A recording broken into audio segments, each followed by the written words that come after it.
Hi, welcome back. Okay, so this past weekend I saw Glass, which is a sequel to 2000's Unbreakable, which is currently one of my favorite films. So I decided to take a break from filming videos with my cousin so that I could tell you what I thought about this movie. However, I did film one more video with my cousin, which will be coming out hopefully in a few days. I don't know. That's a long one. It'll take me a while to edit. But yeah, it's coming eventually. So here we go. And I should mention that you definitely shouldn't be watching this video if you haven't seen Unbreakable and Glass. So, okay, now, here we go.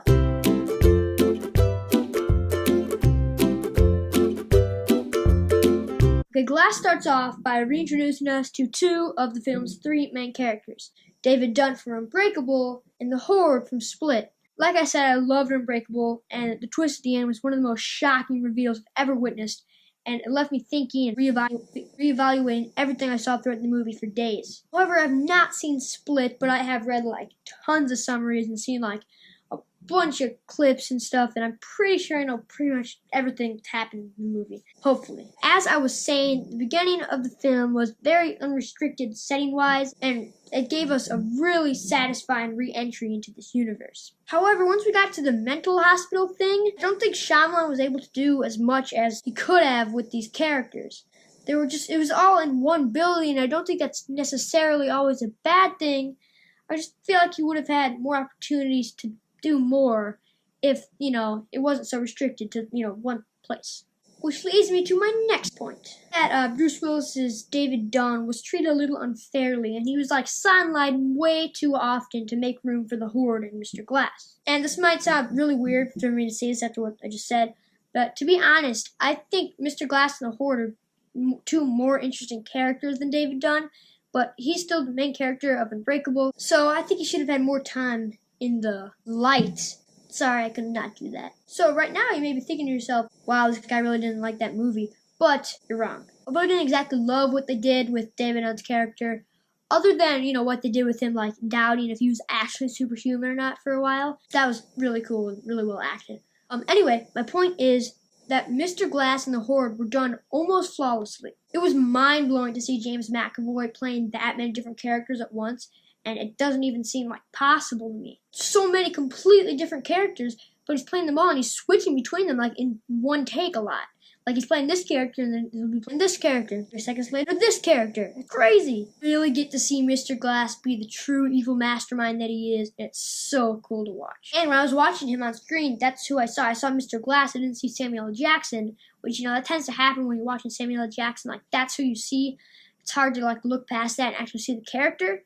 But, I could hear. It's cool. Now, this movie's an M. Night movie, so you probably know where I'm going with this. And this is where you should really leave this video if you have not seen the movie, because I'm going to start spoiling some things. I mean, Shyamalan, yeah, there's a lot to spoil. Alright, as much as I love what Shyamalan did with Glass, I think he may have gotten a little too ambitious toward the end. Shyamalan loves to add unexpected plot twists at the end of his films, but in this one, there were 4. Reveal that Kevin's dad was on the Eastrail 177 train and he was killed there, and he didn't just leave. Just the fact itself that all 3 of the main characters, that being Mr. Glass, David Dunn, and the Horde, all 3 are killed at the end. Reveal that there's some secret society that's making sure the world doesn't learn about superheroes. And then the one at the end where we figure out that Mr. Glass was streaming all this information to some outside source, and that, this is all going to be revealed to the world that these superhuman people exist. That's way too many, in my opinion. The best part about Unbreakable was its simple, quick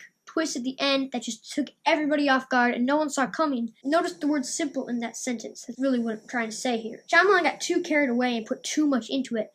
And really, when I think about it, it really comes down to just one of the 4. And that's a secret society thing. It came out of nowhere and definitely did not feel right at all. It created plot holes and made an already lackluster third act. And when I say that, my problem with that is just they promised us this big, epic battle, and then we get a less grand thing just at the hospital, not actually at this tower or anything, which made it a little disappointing. And I think it was restricted a little bit budget-wise at the end.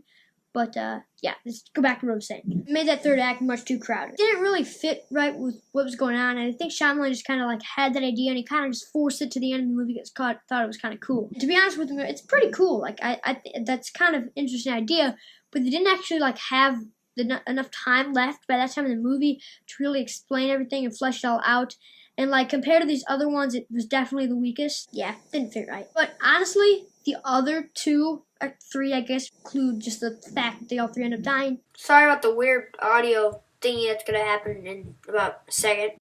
Were pretty good. The movie, the more I think about it, the better I feel about it. It was awesome, super fun to watch, and although it's not as good of a movie as Unbreakable, it's definitely a very worthy sequel, and I definitely enjoyed it. Shyamalan completely played against our expectations and gave us a really cool, complex story that I definitely enjoyed. Led by three super cool, amazing characters, and when I say that, I mean both in the story and acting spectrum of things.